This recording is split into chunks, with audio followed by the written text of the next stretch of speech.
ഇത് മാസ് മോട്ടോഴ്സിൽ നിന്നാണ്. നമ്മൾ ഹോണ്ട ആക്റ്റീവ 5G വണ്ടി വർക്കിന് കയറ്റിയിട്ടുണ്ട്. ജനറൽ സർവീസായിട്ടാണ് കയറ്റിയാണ്. അതേപോലെ തന്നെ വണ്ടി നമ്മൾ ഓടിക്കുന്ന സമയത്ത് ബാക്ക് സൈഡിൽ നിന്ന് ചെറിയൊരു സൗണ്ട് വേരിയേഷൻ ഉണ്ടാകും. അപ്പോൾ അത് നമ്മൾ അഴിച്ച് ചെക്ക് ചെയ്യുന്ന സമയത്തുണ്ടല്ലോ, ബാക്ക് വീലിൻ്റെ ഭാഗത്തു നിന്നായിട്ടാണ് കാണുന്നത്. അപ്പോൾ നമ്മൾ അഴിച്ച് നോക്കുമ്പോൾ ഈ ഷാഫ്റ്റിൻ്റെ ബെയറിങ് ചെറിയൊരു പ്ലേ കാണുന്നുണ്ട്.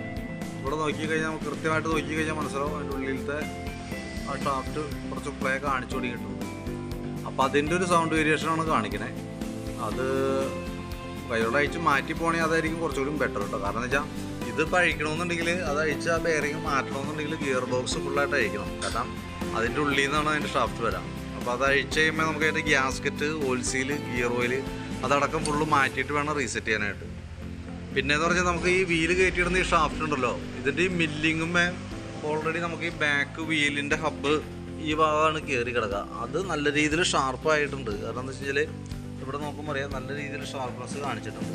ഇവിടെ അത് പൊടിക്ക് ഒരു സ്റ്റെപ്പ് പോലെയൊക്കെ വന്നേക്കണത് അതിൻ്റെ ഒരു എന്താ പറയുക, ഒരു റിയാക്ഷനാണ് സംഭവം കേട്ടോ. അപ്പോൾ തൽക്കാലം നമുക്കതിൻ്റെ ആ ബെയറിങ് അഴിച്ച് മാറ്റുകയാണെങ്കിൽ ബെയറിങ് മാറ്റി ത്രെഡ് ലോക്ക് വെച്ചിട്ട് ടൈറ്റ് ചെയ്ത് നമുക്ക് ആ കംപ്ലൈൻറ്റ് മാറേണ്ടതാണ് കേട്ടോ. പ്രത്യേകിച്ച് അതല്ലാതെ കൊണ്ട് വേറെ യാതൊരു കംപ്ലൈൻറ്റ് ബാക്ക് സൈഡിൽ നിന്നില്ല. നിലവിൽ വണ്ടി ഓടിക്കുന്ന സമയത്ത് നമുക്ക് സൗണ്ട് ഫീൽ ചെയ്യുന്നുമുണ്ട്. അപ്പോൾ നിലവിൽ കംപ്ലൈൻറ്റ് ഉണ്ട്.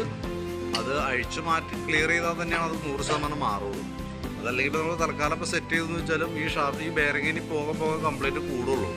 ആ കൂടുന്ന സമയത്ത് ഈ പറഞ്ഞ രീതിയുടെ കൂടുതലായിട്ട് സൗണ്ട് കാര്യങ്ങളൊക്കെ കൂടുതലായിട്ട് വരികയും ചെയ്യും. ഇപ്പം നിലവിൽ സ്റ്റാർട്ടിങ്ങിൽ ശ്രദ്ധിച്ചാൽ മനസ്സിലാവുള്ളൂ, പക്ഷേ ഓൾറെഡി സൗണ്ട് ഉണ്ട്. അപ്പോൾ അത് അഴിച്ച് ചെയ്യുകയാണെങ്കിൽ അതായിരിക്കും കുറച്ചുകൂടി ബെറ്റർ. നമുക്ക് ഏകദേശം ഗിയർ ബോക്സൊക്കെ അഴിച്ച് ക്ലിയർ ചെയ്ത് വന്ന സമയത്ത് ബെയറിങ് മാറ്റി ഗിയർ ഓയിലെല്ലാം മാറ്റി വരുമ്പോൾ ഏകദേശം നമുക്കൊരു 900-950 രൂപ നമുക്ക് ആ വർക്കിന് മാത്രം കോസ്റ്റ് വന്നുണ്ട്, ലേബർ ചാർജ് അടക്കം കേട്ടോ. അപ്പോൾ നോക്കിയിട്ടൊന്ന് പറഞ്ഞാൽ മതി. പിന്നെ അതേപോലെ തന്നെ എയർ ഫിൽറ്റർ ചെക്ക് ചെയ്യാൻ വേണ്ടി അയച്ചിട്ടുണ്ട്. എയർ ഫിൽറ്റർ നമുക്ക് ഇതുമായി കിടക്കുന്ന കമ്പനി ഫിൽറ്ററാണ്, ഹോണ്ടയുടെ ഒറിജിനൽ ഫിൽറ്റർ തന്നെയാണ്. അത്യാവശ്യം കുറച്ച് പൊടിയൊക്കെ ഉണ്ട്, അതൊക്കെ ഒന്ന് ക്ലീനാക്കി നമുക്ക് റീസെറ്റ് ചെയ്താൽ മതി. ക്ലച്ചിൻ്റെ ഭാഗമായി നമ്മൾ അഴിച്ചു നോക്കുമ്പോൾ വേറെ പറയുന്ന ഓയിൽ ലീക്കേജോ കാര്യങ്ങളൊന്നുമില്ല.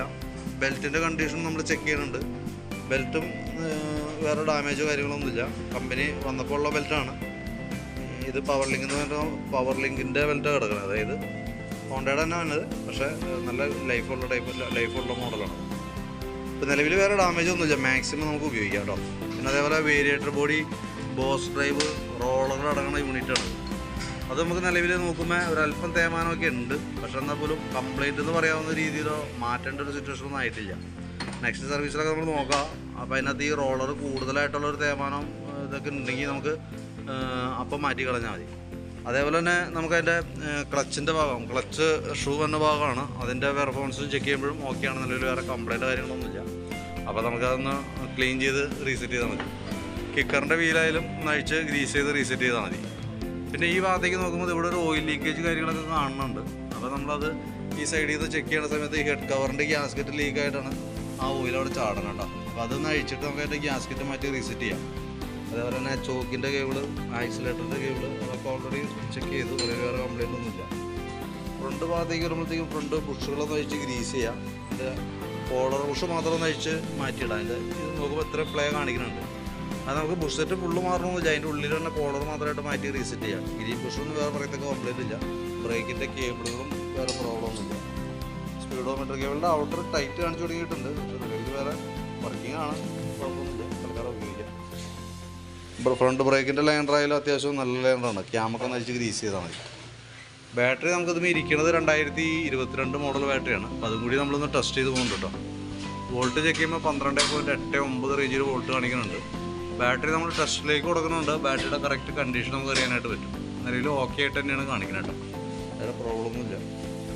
പിന്നെ ഈ ഭാഗത്തേക്ക് വരുമ്പോഴത്തേക്ക് നമുക്ക് സെക്കൻഡറി ഫിൽറ്റർ യൂണിറ്റ് നമ്മൾ മാറ്റണമെന്നുണ്ട്. കാരണം എന്ന് വെച്ചാൽ അത്യാവശ്യം അഴുക്കായിട്ടുണ്ട്. അത് മാറ്റി നമുക്ക് റീസെറ്റ് ചെയ്യാം. അതേപോലെ തന്നെ സ്പാർക്ക് പ്ലഗ് ആയാലും നമുക്കൊന്ന് ക്ലീൻ ചെയ്ത് കയറ്റിയിട്ടാൽ മതി. സ്പാർക്ക് പ്ലഗും എയർ ഫിൽറ്ററും കൂടി ഒരുമിച്ചാണ് മാറേണ്ടത്. അത് ഓരോ 10,000 കിലോമീറ്ററിലാണ് ചെയ്യേണ്ടത്. ഇപ്പം നിലവിൽ എന്തെങ്കിലും മാറ്റേണ്ട ഒരു ടൈം ആയിട്ടില്ല. പിന്നെ അതേപോലെ എഞ്ചിൻ ഓയിൽ നമ്മൾ മാറുന്നുണ്ട്. ഓയിലിൻ്റെ കേസിൽ ഈ പറഞ്ഞ പോലെ ടൈം വൈകി പോകേണ്ടതൊന്ന് ശ്രദ്ധിക്കണം കേട്ടോ. ഒരല്പം കുറവ് പോലെ നമുക്ക് തോന്നും. അപ്പോൾ അതൊന്ന് കറക്റ്റായിട്ടൊന്ന് ശ്രദ്ധിച്ചാൽ മതി. നമ്മൾ ഇപ്പോൾ ഈ പറഞ്ഞ രീതിയുടെ ഒരുപാട് കിലോമീറ്റർ ഓടിപ്പോവാത്ത രീതിയിൽ, വൈകാത്ത രീതിയിൽ നോക്കിയാൽ മതി. അപ്പോൾ നമ്മൾ ഈ ഇപ്പോൾ മാറുന്ന ഓയിൽ മാറുന്ന കിലോമീറ്റർ സീറ്റിൻ്റെ അടിയിൽ ഇത് സ്റ്റിക്കർ ചെയ്ത് ഒട്ടിച്ചേക്കാം. അപ്പോൾ അത് നോക്കുമ്പോൾ കൃത്യമായിട്ട് നമുക്കറിയാലോ വൈകി പോകാണ്ടിരിക്കാനും ഒന്നുപോലെ വൈകി പോലെ നമ്മൾ നേരത്തെ ചെയ്യും. അപ്പോൾ കറക്റ്റ് ടൈമിൽ ചെയ്യാൻ വേണ്ടിയിട്ട് അതിൻ്റെ സ്റ്റിക്കർ ഒട്ടിച്ചിട്ടുണ്ടെങ്കിൽ നമുക്ക് അത് നോക്കിയാൽ കിലോമീറ്ററിൽ ചെയ്താൽ മതി കേട്ടോ. അപ്പോൾ നിലവിൽ സർവീസ് സംബന്ധമായിട്ടുള്ള വർക്കുകളാണ് മെയിനായിട്ട്. അപ്പോൾ അതിനകത്ത് ആ ഗിയർ ബോക്സിൻ്റെ ഈ ഒരു പ്ലേ ഉള്ളതുകൊണ്ടാണ് ആ ബാക്ക് സൈഡിൽ നിന്ന് സൗണ്ട് വരുന്നത്. അപ്പോൾ അതിൻ്റെ കേസ് ഒന്ന് നോക്കിയിട്ട് ഒന്ന് പറയുകയാണെങ്കിൽ അതനുസരിച്ചിട്ട് നമുക്കൊരു എസ്റ്റിമേറ്റ് പ്രിപ്പയർ ചെയ്യാം. അതിൻ്റെ ഡീറ്റെയിൽസ് ഞാൻ വാട്സാപ്പിലേക്ക് ഒന്ന് അയച്ചു തരാം. അപ്പോൾ നോക്കിയിട്ടൊന്ന് റിപ്ലൈ ഇട്ടാൽ മതി കേട്ടോ.